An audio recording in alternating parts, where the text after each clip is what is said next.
Počúvate TP Talks, vášho sprievodcu horúcimi témami transferového oceňovania. Martin, ako vnímaš dôkazné bremeno pri transferovom oceňovaní?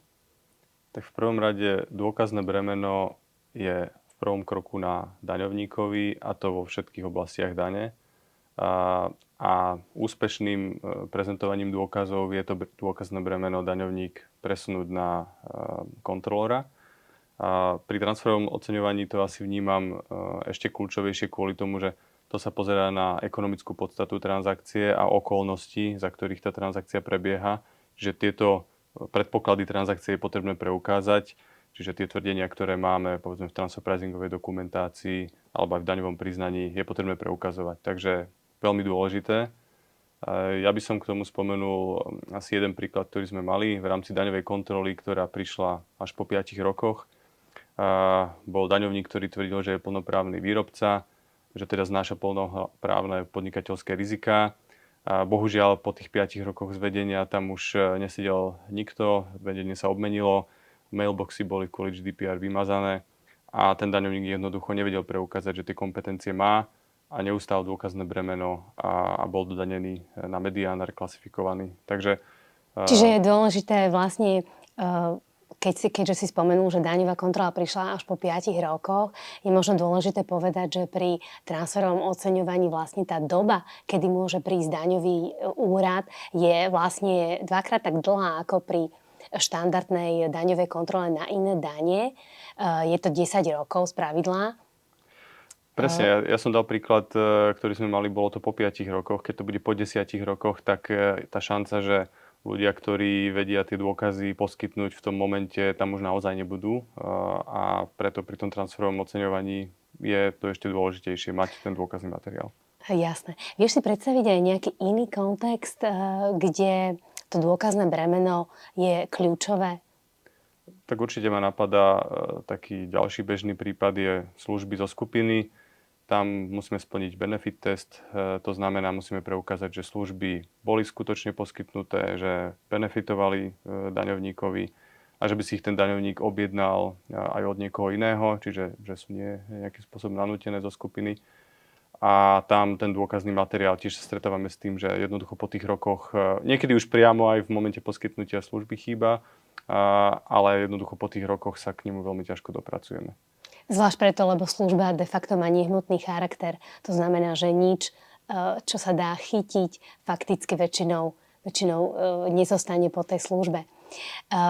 Keby sme to chceli nejako prepojiť na treba transferovú dokumentáciu a dôkazné bremeno, tak súhlasíš s tým, že vlastne transferová dokumentácia ako taká zďaleka nepostačuje na unesenie dôkazného bremena?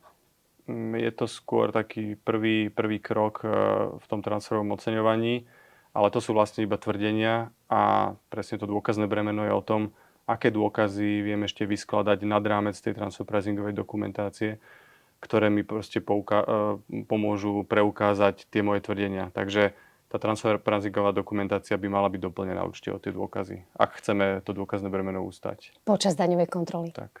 Ktorá býva minimálne rok až 2 pri transferovom oceňovaní. Veľmi intenzívneho stretávania sa a podávania rôznych podaní a dôkazov správcovi dane. Práve preto je možno dôležité na to myslieť hneď po skončení zdaňovacieho obdobia alebo ideálne už počas transakcie, počas roka a vedieť, ktoré dôkazy sú relevantné, mať nejaký systém toho, aké dôkazy zhromažďujem, kde si ich ukladám, ako ich archivujem, aby keď príde tá daňová kontrola, tak jednoducho sme nemuseli ísť späť do mailboxov x rokov späť a hľadať dôkazy, o ktorých možno ani netušíme, či tam vôbec ešte sú a ľudia tam už nemusia byť, ktorí by nám pomohli k tým dôkazom sa dostať. Takže ja vždy hovorím klientom, pozrime sa na to, urobme nejaký systém, vieme vám poradiť, aké typy dôkazov sú relevantné, že nastaviť nejaký systém zhromažďovania tých dôkazov. Prípadne, keď taký systém nemáte, tak aspoň ad hoc sa pozrieť na to, aké dôkazy ešte viete, povedzme, keď je to naozaj tesne po skončení zdaňovacieho obdobia, získať. A vieme na to použiť aj tool, ktorý interne používame, volá sa Harvey, používa umelú inteligenciu a vieme do ňoho naozaj nasypať kvantum 10 000 dokumentov a on vie pomôcť klientovi v zásade v hľadaní tých dôkazov. Čiže aj takýmto spôsobom vieme ten proces zefektívniť a byť pripravený na daňovú kontrolu. Áno, lebo vlastne treba možno podoknúť aj to, že tie lehoty, kedy treba jednotlivé dôkazy predkladať, sú mimoriadne krátke. Môže to byť iba 8 dní, možno maximálne 15 dní. A je veľmi ťažké vôbec akože uvedomiť si, že aké dôkazy vôbec by sme chceli podať, pretože to správca dane v tomto nám asistovať nebude, je to na daňovom subjekte.